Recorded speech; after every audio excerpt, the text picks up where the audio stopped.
louvado seja nosso Senhor Jesus Cristo. Para sempre seja Deus louvado. Nossa Mãe, Maria Santíssima. Vossas palavras, Senhor, são espírito e vida. Amados irmãos e irmãs, hoje a liturgia da igreja nos convida a nos abandonarmos no mistério da igreja. Quando normalmente eu vou fazer algum curso, orientar algum curso de liturgia, eu faço questão de falar do mistério da igreja inicialmente. Porque para nós católicos, nós não acreditamos somente na palavra. Nós temos um tripé da fé, que é a Santa Palavra de Deus, a Santa Tradição Apostólica e o Santo Magistério da Igreja. E é impossível desassociar um do outro. É impossível. Então, se eu abro mão de uma dessas bases, eu não sou católico. E é interessante, eu sempre pergunto nesses cursos de liturgia, quem surgiu primeiro? A palavra ou a igreja? A pessoa fica em dúvida. Olha, Cristo é o Verbo encarnado, é a palavra viva. Se olharmos por esse lado, então primeiro surge Ele. Mas, diante da questão da Sagrada Escritura, primeiro surge a igreja. E é essa tradição que esse início do Evangelho vai nos falar. Ou seja, tudo aquilo que foi ensinado desde o princípio. Então eu, como católico, eu não posso dizer, eu acredito na palavra, mas não acredito no magistério da igreja, ou desrespeito o magistério da igreja, quando esse magistério me ensina. Ou às vezes, concordo com o magistério da igreja, mas discordo da palavra de Deus.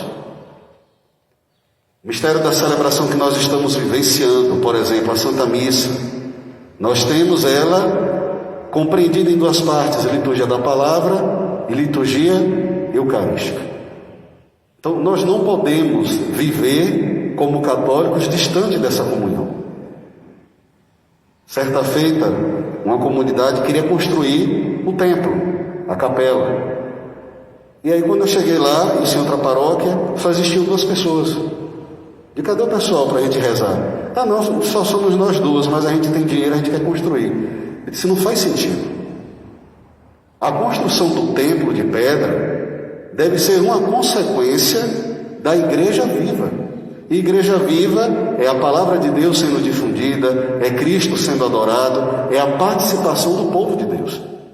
E eu disse a elas, primeiro vamos animar, vamos trazer pregadores, missionários, vamos animar a comunidade, aí sim fará sentido a construção da capela, a construção do templo.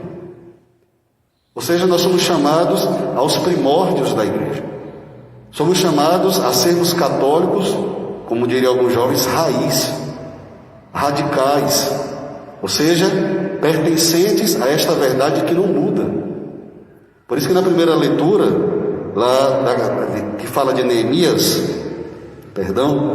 lá da carta do livro de Neemias, que ele, ao proclamar a palavra, e dentro desse contexto, eles estavam retornando lá da Babilônia, o templo destruído.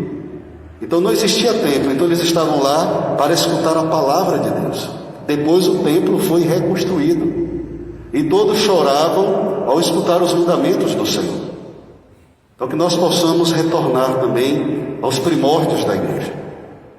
Por exemplo, somos acusados de não conhecermos a palavra de Deus, e infelizmente muitas vezes faz sentido. Por que não lemos a palavra de Deus? Por que não nos abandonamos em conhecer a palavra daquele que é o Salvador da nossa vida? Porque nós não nos damos a conhecer as normas da igreja. Infelizmente, em várias paróquias que eu passei, quando encontro os catequistas, pergunto, quem tem o catecismo da igreja? Pouquíssimos têm o catecismo. E teve uma que foi bem honesta, ela disse, eu até comprei, mas nunca li. Então que a gente possa entender a necessidade de sermos igreja de Cristo, fazermos parte deste povo que escuta a palavra, que chora diante da palavra, que se alegra pela palavra de Deus, que participa dos sacramentos, participa da igreja, se doa em missão, porque às vezes é muito fácil chegar o funcionário lá, o recenseador do IBGE, e perguntar, como eu já trabalhei, há anos atrás eu trabalhei como recenseador, E eu tinha que perguntar, qual a sua religião? Aí dizer, quais as opções que tem aí? Aí ia dizendo, bota católico. Então eu tenho que ter uma postura ética, eu colocava. Mas a vontade era que dar 2 sacudidas assim, que se converta. Né? E mais a pessoa, bota aí católico, eu fui batizado. Mas uma pessoa dessa não é católica. Uma pessoa dessa, infelizmente, não é cristã. Por isso que também em outra passagem, Jesus vai dizer, nem todos aqueles que clamarem Senhor, Senhor, vão entrar no reino dos céus. É muito fácil dizer, eu sou cristão. É muito fácil dizer, eu sou católico. Mas será que eu me abro à palavra? Será que eu me abro à graça de escutar aquilo que a igreja está me orientando? Porque a igreja, e a palavra de Deus vai nos ensinar, não é uma associação de pessoas. Nós estamos vivendo aqui como igreja reunida, esse mistério de sermos o quê? Corpo de Cristo. Membros deste grande corpo, onde Ele é a cabeça. Ou seja, a igreja é um mistério de fé. Então não são só pessoas associadas que se reúnem num prédio construído para dizer que Jesus é bom. Não. O mistério da igreja deve resplandecer em nossas vidas. Então que nós possamos, a partir desta liturgia desse Santo Domingo, nos abrir a amar a igreja, a conhecer a nossa fé, para que nós sejamos fiéis a Deus até o fim. E lembre-se sempre, esse Espírito que paira sobre Cristo, também paira sobre você que é batizado. E se eu assumo essa missão, eu entendo que essa leitura também está acontecendo hoje na minha vida. Eu sou chamado a anunciar a boa nova. Eu sou chamado a proclamar o ano da graça do Senhor. Então que, por favor, não sejamos como marionetes nas mãos de alguém que nos manipula, porque Deus não é assim. Mas que nós possamos verdadeiramente assumir que nós somos católicos e que nós possamos viver verdadeiramente a nossa fé. E para encerrar essa reflexão, volta e meia eu digo e repito, se a palavra de Deus hoje te machucou, entre aspas, por favor, não se afaste dela.